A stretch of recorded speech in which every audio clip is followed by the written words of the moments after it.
শুভ সকাল বন্ধুরা। আজকের ভিডিওটা একটু অন্যরকম। আজকে শেষ থেকে শুরু করছি আমাদের বাংলার ঐতিহ্য ছৌ নাচ দিয়ে। শুক্রবার হোটেলে পৌঁছানোর পর ফ্রেশ হওয়ার পর কিছুক্ষণ পরে চলে গিয়েছিলাম ছৌ নাচ দেখতে। অসাধারণ ছৌ নাচ এর আগেও দেখেছি, কিন্তু এত সুন্দর, সত্যি অসাধারণ, মুগ্ধ হয়ে যাচ্ছিলাম দেখতে দেখতে। এইখানে হঠাৎ করে দেখা হয়ে গেল আমার দাদা বৌদির সাথে। ওরা বাতকুল্লা থেকে সবে মাত্র ঢুকেছে, গিয়েছিল একটা কাজে। ওরা আমাদের বাতকুল্লাতে ফোক মেলা করে, আর বাগমুন্ডিতেও বলা হয়নি, আমরা হোমস্টে করেছিলাম বাগমুন্ডিতে। তো সেই বাগমুন্ডিতেও ওরা একটা ফোক মেলা করবে, সেই জন্যে গিয়েছিল। প্রচুর ভিড়,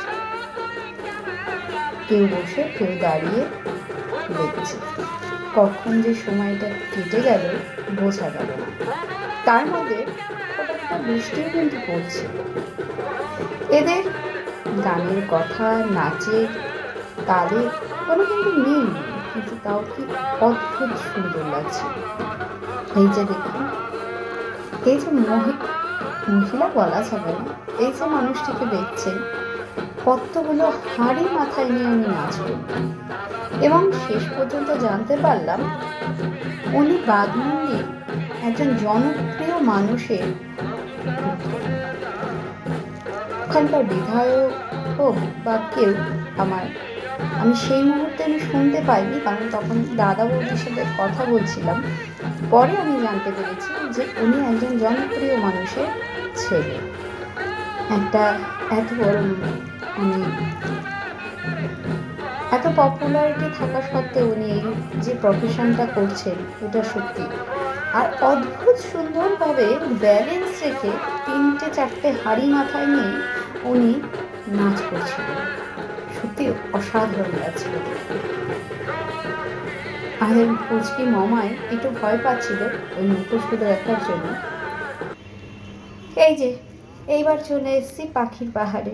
গতকাল আমরা খাওয়া পর্যন্ত দেখেছি যে আমরা হোটেলে খেতে ঢুকেছি। কি খেয়েছি ভিডিও করা হয়নি, কারণ আমার ফোনে চার্জ ছিল না, আর জায়গাটাও বড্ড কম, এত ভিডিও এত ছবি।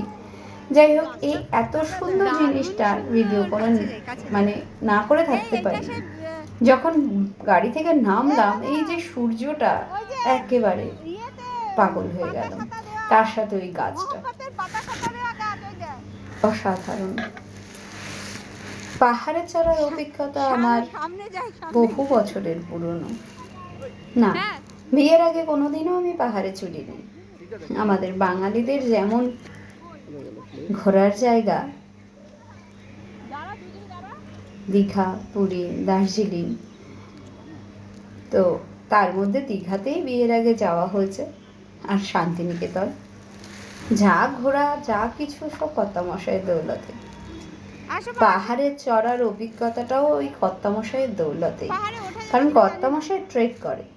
তো বিয়ের পরের বছর বলবো না, সে বছরেই গিয়েছিলাম রুপিং পাসে। হ্যাঁ, গাড়োয়াল হয়ে হিমাচল দিয়ে নেমেছিলাম। তো সেই হচ্ছে প্রথম আমার পাহাড়ে চড়ার অভিজ্ঞতা। তারপরে গিয়েছিলাম নেপালের অন্নপূর্ণা বেস ক্যাম্প, তারপর মুক্তিনাথ। মাঝে অনেকগুলো বছর গ্যাপ, মেয়ে হয়েছে, মেয়ে এত বড় হয়ে গেছে, আর পাহাড়ে যাওয়া হয়নি। গিয়েছিলাম গ্যাংটকে, কিন্তু সেই পাহাড়ে পায়ে চড়ে আর ওঠা হয়নি, সেটা তো গাড়িতেই গেছি। আজ এত বছর পরে পাহাড়ে উঠতে একটু ভয়ই লাগছে, সাহসটা মনে হচ্ছে না কমে গেছে। আসলে বয়স তো হয়েছে। মেয়ে তো দেখেই পাগল, ওই পাহাড়ে ওঠা যাবে তো ওঠা যাবে জেনে ভীষণ আনন্দ, সেটা আগে ছুটেছে। যদিও সে একা নয়, আমাদের পুচকি, সৃজা, সবাই মোটামুটি আগে ছুটেছে পাহাড়ে ওঠার জন্য। আমরা সব দল বেঁধে যাচ্ছি। একটা আলাদা রকম ফিলিংস হচ্ছে যে উঠতে পারবো কি পারবো না। এত উঁচু পাহাড়ে, এত উঁচু পাহাড় টপকেছি, উঠেছি, সেখানে এইটুকুনি পাহাড়ে উঠতে পারবো কি পারবো না, এটা নিয়ে একটা দ্বন্দ্ব মনের মধ্যে চলছিল। এই যে পাখির পাহাড়ের বৈশিষ্ট্য, পাহাড়ের মধ্যে পাথরের মধ্যে পাখি খোদাই করা রয়েছে, মানে পাখি আঁকা রয়েছে, সেটাকে একটু রং করা। প্রথমে ভেবেছিলাম গাইড নেব না, গাইড না নিয়েই যাব। তারপরে ভাবলাম যদি জঙ্গলে হারিয়ে যাই, কিন্তু সেই গাইড নেওয়াটা বেকারই হলো। এই যে হচ্ছে আমাদের গাইড, কিছুই দেখানোর নেই, গাইড নিয়ে নিজেরাই গিয়ে দেখে আসা যায়। ঠিক আছে, নেওয়া হয়ে গেছে। এইবার সব দেখে পাহাড়ের মাথায় ওঠার পালা। মনের মধ্যে তো ভীষণ দ্বন্দ্ব, পারবো কি পারবো না। সবচেয়ে বেশি ভয় লাগছে এই যে পাতাগুলো, বড্ড স্লিপ খাচ্ছে। নর্মাল জুতো পরে গেছি, শু পরা নেই, তো সেই একটা ভয় লাগছে। আর এত সুন্দর জায়গা দেখে সবাই তো সেলফি তুলতে ব্যস্ত হয়ে গেছে, ভিডিও করছে, সেলফি তুলছে। যদিও আমিও ভিডিও করছিলাম, ছবিও তুলছিলাম। মন্টু সেও ক্যামেরা নিয়ে রেডি, সুন্দর সুন্দর ছবি তুলে আমাদের উপহার দেওয়ার জন্য। আমাদের পুচকিগুলো কিন্তু ততক্ষণে পাহাড়ের মাথায় চলে গেছে। আমরা আস্তে আস্তে উঠছি। যাই হোক, উঠে তো পড়েছি, পুরো থরথর করে কাঁপছি। নামবো কি করে, এত পাতা, স্লিপ খাচ্ছে, যদি পড়ে যাই, সেই একটা ভয়। এই দেখুন, এখানে কিছু কচ্ছপ খোদাই করা আছে, এখানে রং করা নেই বলে বোঝা যাচ্ছে না। আমার মেয়ে করলো কি, কিছুটা যাওয়ার পরে ও যেহেতু একটু হিল তোলা জুতো পরে গেছিল, তাই কিছুটা যাওয়ার পরে জুতোটা খুলে রেখে তবে ওপরে উঠেছে একদম। আমার দাদা, মন্টু, পুচকিগুলো সব, আমরা ওদের অতটা পর্যন্ত না উঠে বেশ কিছুটা গেছি। ভিডিও করবো ভাবছিলাম, কিন্তু যদি ফোন করে যায় সেজন্য আর করিনি। এই দেখুন আমি কি বলছি।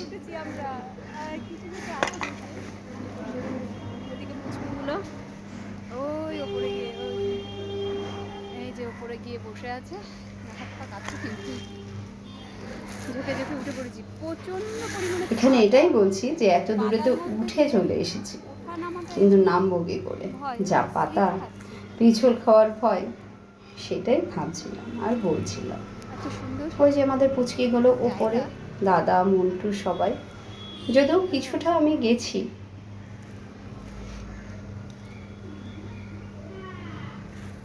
কিন্তু সত্যি কাঁপছিলাম ভয়ে। বহু বছর পরে পাহাড়ে চড়া,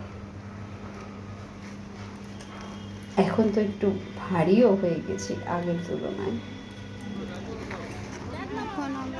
এইবার চলে আসলাম মুখোশপাড়া, অসম্ভব সুন্দর একটা জায়গা।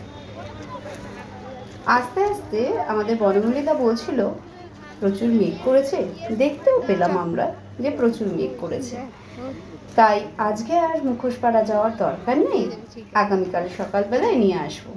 যদি বৃষ্টি আসে গাড়ির উপরের ব্যাগগুলোও ভিজে যাবে। কিন্তু অন্য ড্রাইভার বললো না, বৃষ্টি আসবে না, চলো। কিন্তু আমাদের বনমালীদাই ঠিক ছিল, যেই নেমেছি ফোঁটা ফোঁটা বৃষ্টি। প্রথমে বৃষ্টিকে তোয়াক্কা না করে ঘুরছিলাম, কিন্তু পরে প্রচন্ড পরিমাণে বৃষ্টি নামলো, সেই সাথে বিদ্যুৎ চমকানো, বাজ পড়া।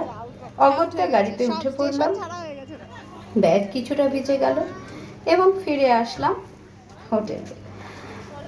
পরের দিন সন্ধ্যাবেলাতেও ইচ্ছে ছিল, বনমালীদা বলেছিল নিয়ে আসবে মুখোশপাড়ায়, কিন্তু সেম আবার বৃষ্টি শুরু হলো, তাই মুখোশপাড়া আমাদের আর আসা হলো না। সবার ইচ্ছা ছিল এখান থেকে কিছু কিছু জিনিস কেনার, কেউ কিছু কিনতে পারলো না। তো আবার আসছি পরের ভিডিও নিয়ে, সাথে থাকবেন।